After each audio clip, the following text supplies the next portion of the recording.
Good afternoon to all. We are discussing the computational complexity. How the computational complexity is calculated, which are the important parameters to be studied while discussing the computational complexity. So, important point because at itself, this computational complexity is very much important topic when we discuss in the theory of computation. Means for this particular subject, this computational complexity is very much important. So various topics are there like decidability, undecidability, then computational. Then we have to find out the complexity of the problem. So that all the topic or all the points are very much important in this case. Recursive languages as well as the recursively enumerable languages, right? So we will go through the concept one by one. So see here, if we consider a problem, so look at the diagram drawn here.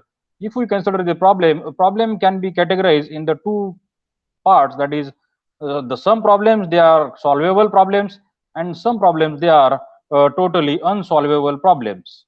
Means any problem, if you solvable means yes, there is a particular algorithm is written here, so you can have a proper algorithm. Problem means if a given problem statement is there, so for that particular problem statement you can design an algorithm, and from that algorithm you can able to find out a proper solution to that particular problem. But in case of unsolvable problem, and means there is a fixed method, there is a fixed methodology, or there is a fixed method to solve a particular type of problem, right?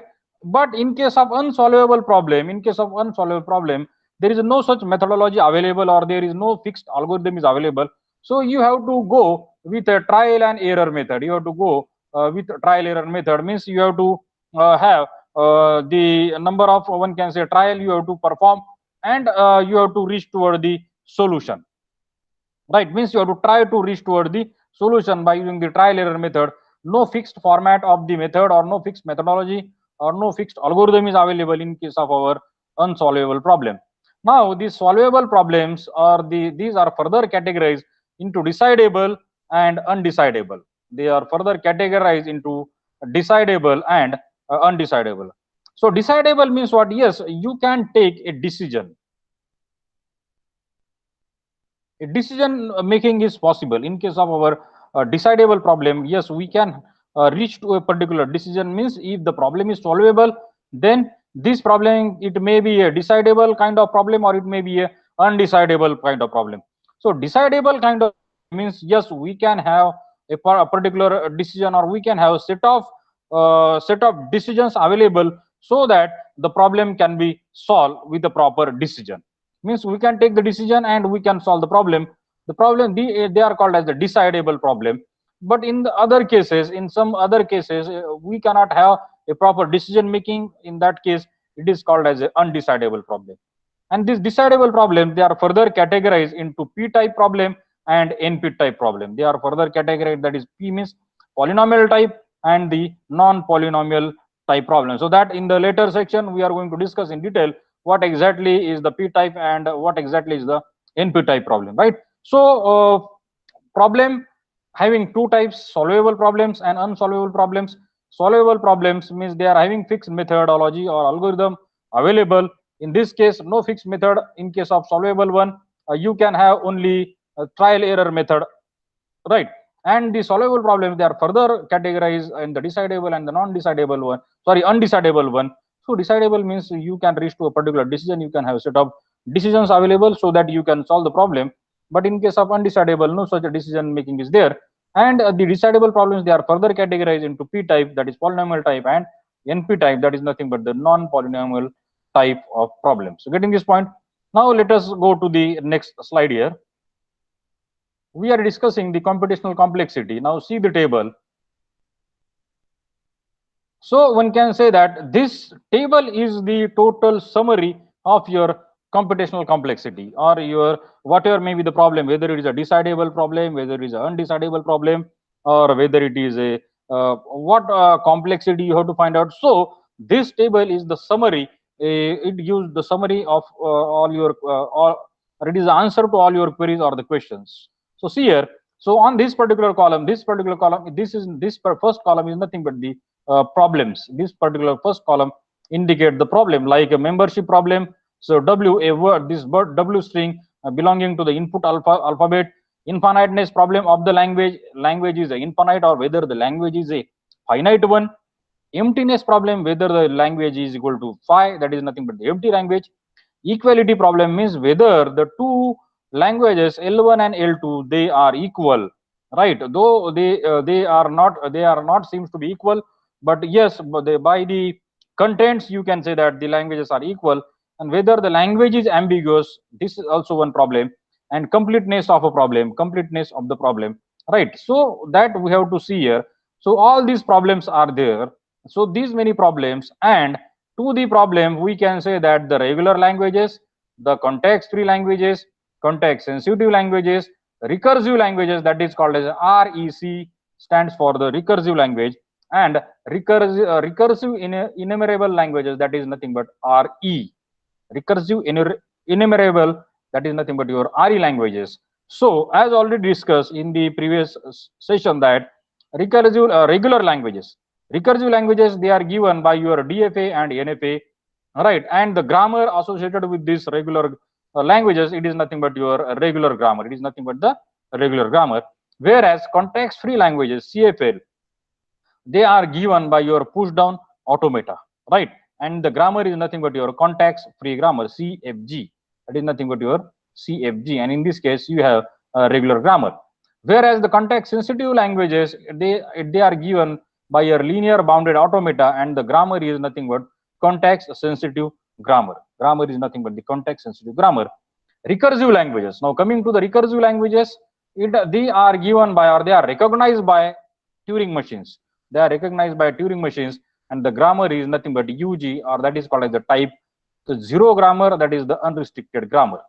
Type 0. So a type regular grammar is nothing but your type 3 grammar, type 2 grammar, then type 1 grammar. This is nothing but the type 0 grammar, means no restriction in the grammar, that is recognized by your Turing machine.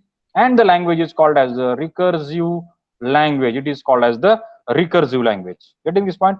And the next category of the language is recursive enumerable language. It is referred as RE. It is referred as a RE. So see here, this is also recognized by your Turing machine, and the grammar is unrestricted grammar. Unrestricted grammar. Now coming to the problem side. So the problems we have to discuss. These are the decidable problems. Means whether the language is ambiguous, whether these two languages L1 L2, in this case suppose RL1 and RL2, they are equal or not, whether the language is, suppose a regular language is empty, whether the CFL is empty, produces phi, yes or no, that we have to answer. Then infiniteness, or the whether this particular regular language is a finite or it is a infinite, that also we have to give here. And membership problem, whether W is a subset, it is belongs to, say for it is a subset of input alphabet, that is nothing but the sigma, right? So if we see the regular language, yes, it is having the right tick in all the column. It is having right tick in this particular column for all the rows. Why? Because if we see the completeness of this particular language, yes, it is a complete one. Then ambiguity, whether this language is ambiguous, yes, you can decide. Means the regular language is a decidable language. We can say that regular language is the decidable language. Then equality, yes, you can check the equality for the regular language. Emptiness, you can find out the emptiness for the regular language. You can have the finiteness of the regular language. And membership problem, you can identify the regular language, right? When you come to the CFL, that is the context free languages given by the PDA, so you can have, yes, this all the tick marks are given here. Yes, all the tick marks are given, right? But in case of your context sensitive language that are given by context sensitive grammar, so it can have the membership problem tick mark only. It can have only membership problem tick mark. But infiniteness problem, the cross mark is there. For the emptiness problem, again there is a cross mark. Equality means you cannot find out, or this problem is undecidable, means yes, you can find out, but this problem is undecidable. Cross mark means it's an undecidable problem. It is a decidable problem, undecidable. And here, where in this case all these are marked as a right tick mark, means they are decidable. Yes, The membership of the language, yes, it is a decidable one. Infiniteness or the finiteness of your language, it is also decidable one. Getting this point? Emptiness of this language L is also decidable one, or equality of the language, it is also the decidable, right? So meaning is that why the tick mark is there or the cross mark. So cross mark indicates in case of your in case of your recursive language, in case of the recursive language, we can say that it can have the membership problem. Yes, you can. It is a decidable one, but the rest of all the problems here, they are undecidable. They are undecidable in nature. Whereas in case of our recursively enumerable language, so all the problems, they are undecidable problems, because all the cross marks are there. You cannot decide the membership problem, you cannot have the finiteness, or you cannot decide the infiniteness of the problem of RE, that is a recursive enumerable language. Emptiness not decidable, equality not decidable, or you can have the ambiguity is also not decidable for that particular language. Getting this point? So this is nothing but, one can say, summary.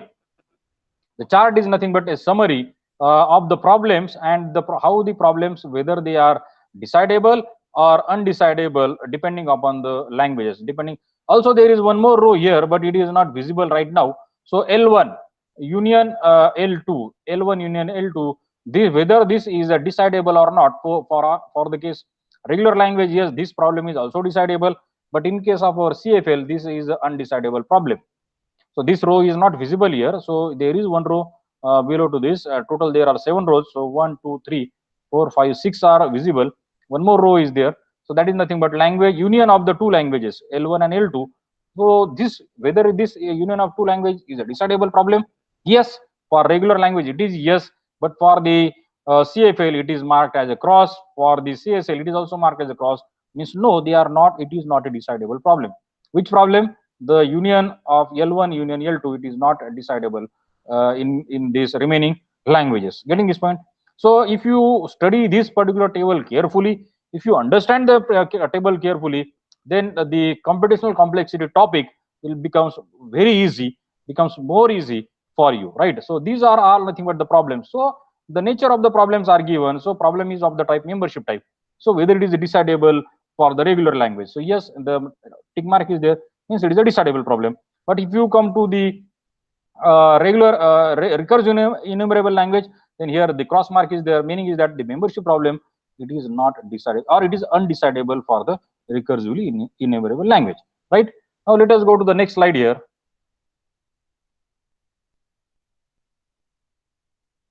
Recursive language, or REC. A language L is said to be recursive. Already we have discussed. Let us once again see it. A language L is said to be recursive language if there exists a Turing machine, that accepts all string of the language. See carefully, there exists a Turing machine, T into bracket M, that accepts all the strings of the language and reject all the string that are not in the language. It is going to reject the string that are not in the language, right? So the Turing machine will halt every time and give an answer whether the language is accepted or rejected. So just like your automata, the Turing machine is an automata. So it gives you the answer whether the language is accepted by the Turing machine or whether the language is rejected by the Turing machine. Getting this point? So Turing machine will halt every time and give an answer for each input string. For each input string, a language L, see here, a language L is a decidable. A language L is said to be decidable if it is recursive language. If it is recursive language, so all decidable languages are recursive language and vice versa. So if L is a language, if it is a decidable one, then we can say it is a recursive language. Or also all decidable languages are recursive language. All decidable language are recursive language, and vice versa is true. If the recursive language is there, definitely it is a decidable language. Getting this point? So that is nothing but your RE. Now see the table. So remember the column RE in our table. So regular recursive languages, they are decidable languages. They are decidable languages, right? Now, in case of your recursive enumerable language, that is RE. So this RE is a language, recursively enumerable language, if there exists a Turing machine.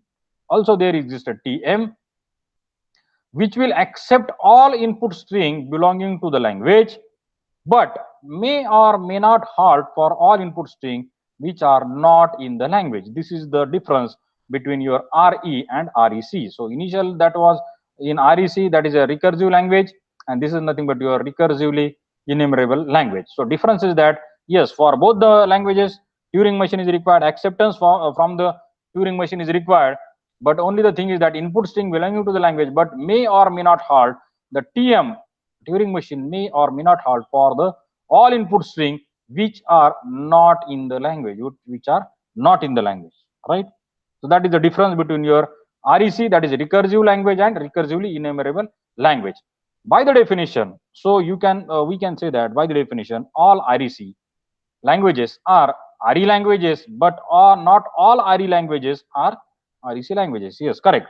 Means we can say that all REC languages are RE languages, but not all recursively enumerable languages are recursive languages. Getting this point? Okay, now let us go to the next topic.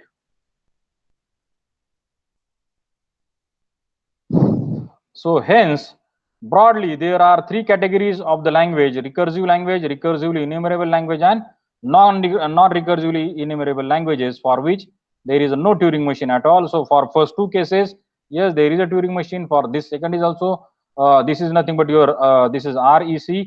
Second one is your RE. So TM is there. You can have T into bracket M. Here also you can have TM is available. Here TM is available, but TM is not available in the case non-recursively enumerable language. So we have already seen this is nothing but the diagram: recursive language, recursively enumerable, and non-recursive language, and non-recursively enumerable language, right? So it is determined by the TM, it is determined by TM, but TM is not available for the last, that is nothing but the non-recursively enumerable languages, right? Let us go to the next one. Now let us see the undecidability theorem. So we have to see some theorem based on undecidability problem, some theorem which are based on the undecidability problem. So read the theorem carefully, just we'll go through it step by step.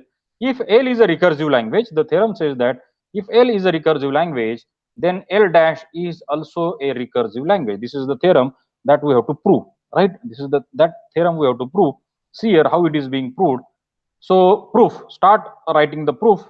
Let there will be some L, that is language, that can be accepted by Turing machine M, the first point. Hence we can denote language L by, that is nothing but LM, machine, that is nothing but our Turing machine.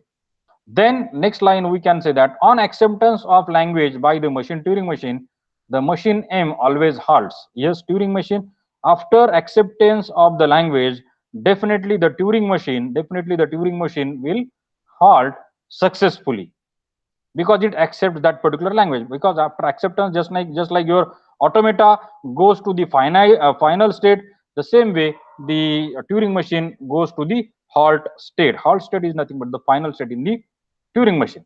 So now we construct a TM M dash such that L dash equal to M dash, such that L dash equal to M dash. For construction of M, following steps are followed. How to construct the Turing machine? The steps are: the accepting steps of M are made non-accepting states of M dash, and there is no transition from M dash, and there is no transition from M dash.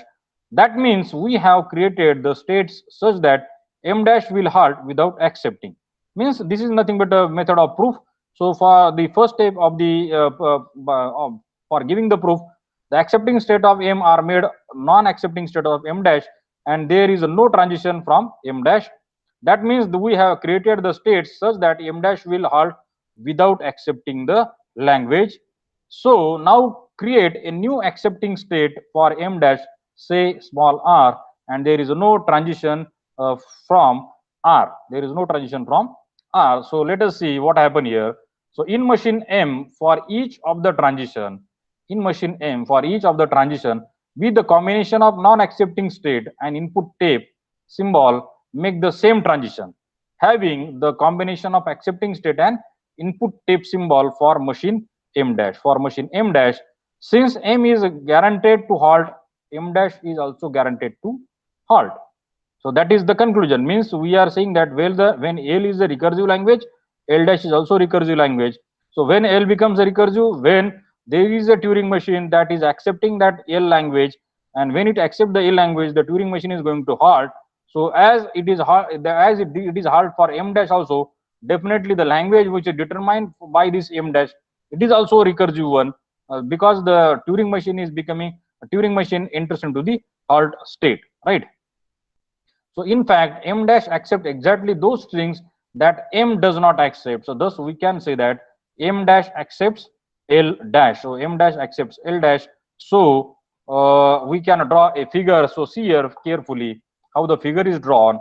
So Turing machine M. So Turing machine M is here. So Turing machine M dash. So this is the Turing machine M dash. So for this Turing machine M, so we have the two states. Either it can go in an accept state or it can go to the reject state. Then after passing through this M dash, at the end, accept state, it get converted into the reject one, and the reject, it is converted into the accepted one. So that's why this theorem, which is mentioned here or which is given here, it is proof for what is exactly the theorem. So theorem is, if L is a recursive language, then L dash is also a recursive language. So we have proved this theorem by making use of Turing machine. We have created a two Turing machine, that is M and M dash, and we said that if M dash is being accepted to the L, means L dash is accepted by M dash, then definitely the machine Turing machine is going to halt state, and it is a recursive one, and it is accepted by Turing machine, means definitely it is a recursive one.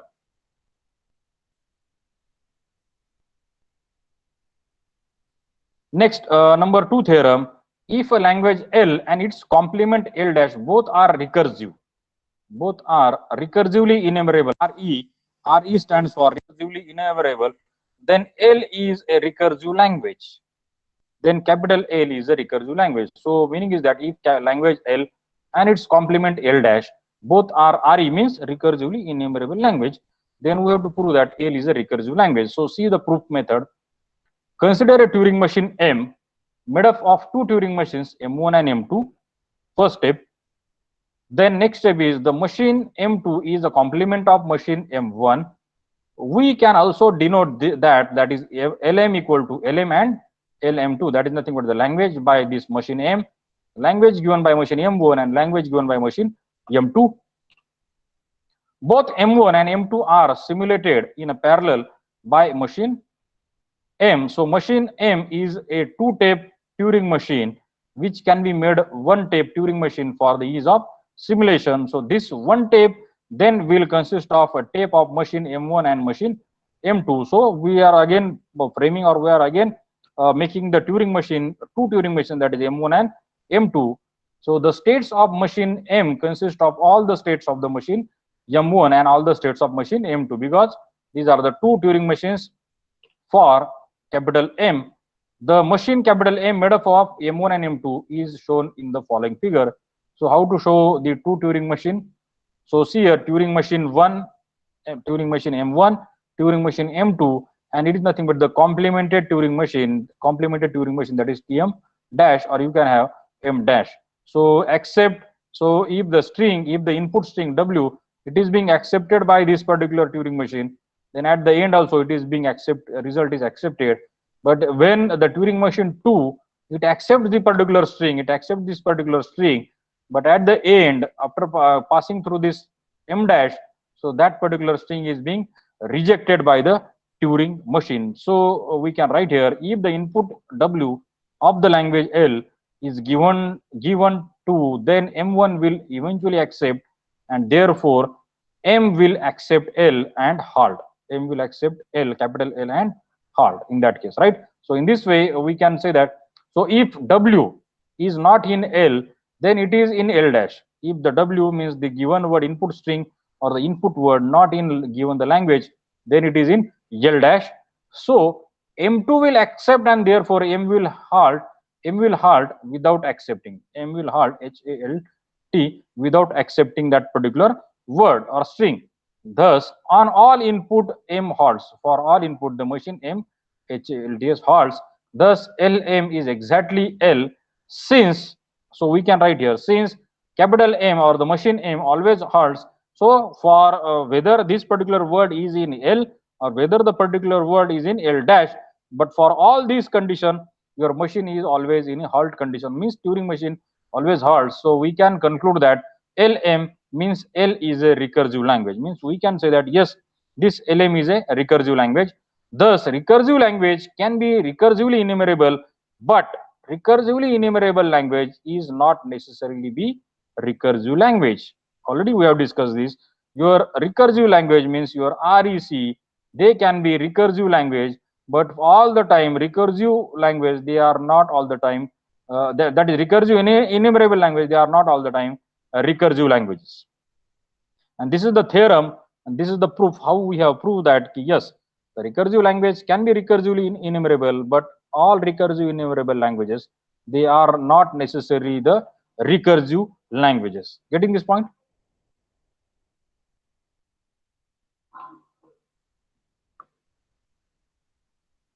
Let us go for the next theorem, that is show that if L1 and L2 are recursive language, then L1 union L2, that is union of recursive language, is also recursive. So all these problem in the table, if you remember the table we saw in the second slide, right? So that particular table consists of all these problem on the left hand side or the first column of the table. If you remember, so all these problems are there: L1 union L2, L1 intersection L2. So we have to say that if it is if L1 is recursive and if L2 is recursive, then union operation is also a recursive one. Or if L1 is a recursive and L2 is recursive, the intersection of L1 and L2 is also recursive, right? So we have listed all the problems, and whether they are decidable or not, that is given in the earlier chart, right? So let us see how the theorem is being proved here. Show that L1 and L2 are recursive language, then L1 and L1 union L2, that is union of recursive language, is also a recursive one. See the method of proof. So assume as L1 and L2 are recursive languages, there exists a machine M1, capital M1, that is Turing machine. Machine means Turing machine, that accepts L1, as well as machine M2 that accepts L2, that is language 2 and language 1. Now we have to simulate a machine or algorithm, machine in the sense algorithm, capital M, that accept the language L such that L equal to L1 union L2, L equal to L1 union L2, means language 1 union language 2. Then construct a machine M which accepts M1 accepts, right? So see here the construction of M is as shown in the figure. Now how to construct the M? So see here figure, construction of Turing machine M. So you can have Turing machine 1 here, then Turing machine 2. So you can construct a Turing machine.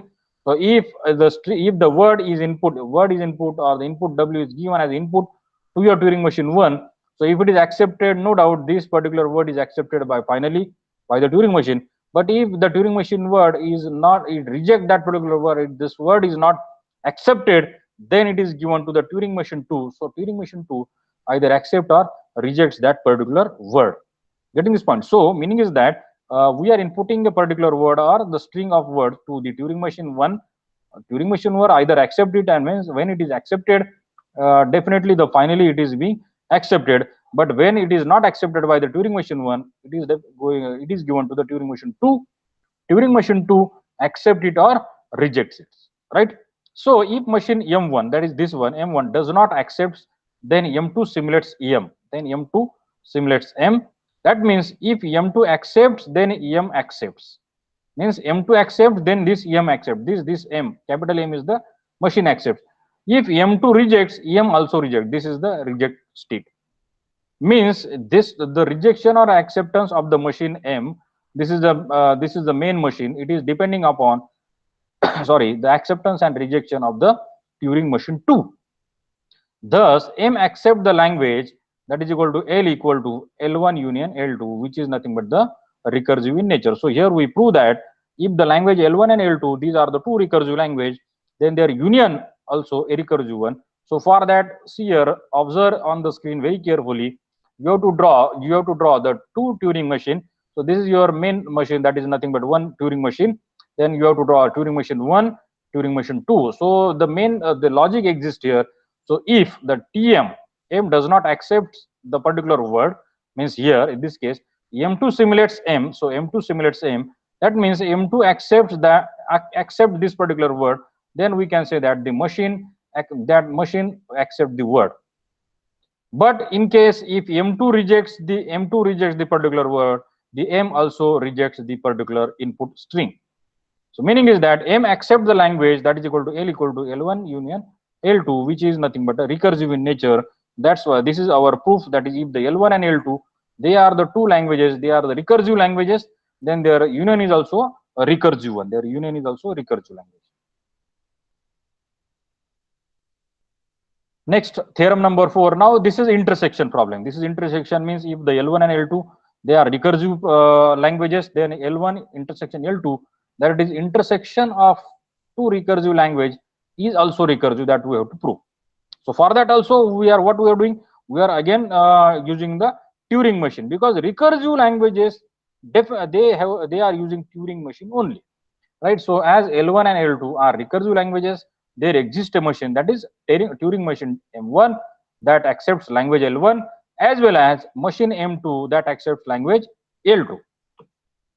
Now we have to simulate a machine or algorithm M that accepts the language L, such that L equal to L1 intersection L2, L1 intersection L2. So how it is? Then construct a machine M which accepts M1 accepts, right? So see here, the construction of M is as shown in figure. Now again we are forming a machine, or we are designing a machine. So Turing machine 1, Turing machine 2, and this is the main machine, Turing machine. The acceptance from machine 1, rejection from the machine 1. So definitely the accept by the machine, this accept and reject by machine M. This is your machine M1 and this is machine M2, right? So see here, the TMM is simulated which halts on accepting W L, such that L equal to L1 intersection L2. Hence, intersection of the two recursive languages is also a recursive. So meaning is that we are constructing a machine, Turing machine, and is simulated which halts on accepting of W of the given language, W which is belonging to the capital L language, so that L equal to L1 intersection L2. Meaning is that the intersection of the two languages, intersection of the two recursive languages is also a recursive one, right? Okay, so in this particular session we discuss about the computational complexity. The mainly we discussed on the undecidability problem. So what exactly is the undecidability? Recursive and the recursively enumerable language RE, C and RE, the most two important languages that we have seen. Their theorems, how the theorems are being proved here, that we have discussed in the today's lecture. Okay, so the course outcome attainment to express the understanding of computational complexity, right? So these are the reference book. So let us stop here for the today's session.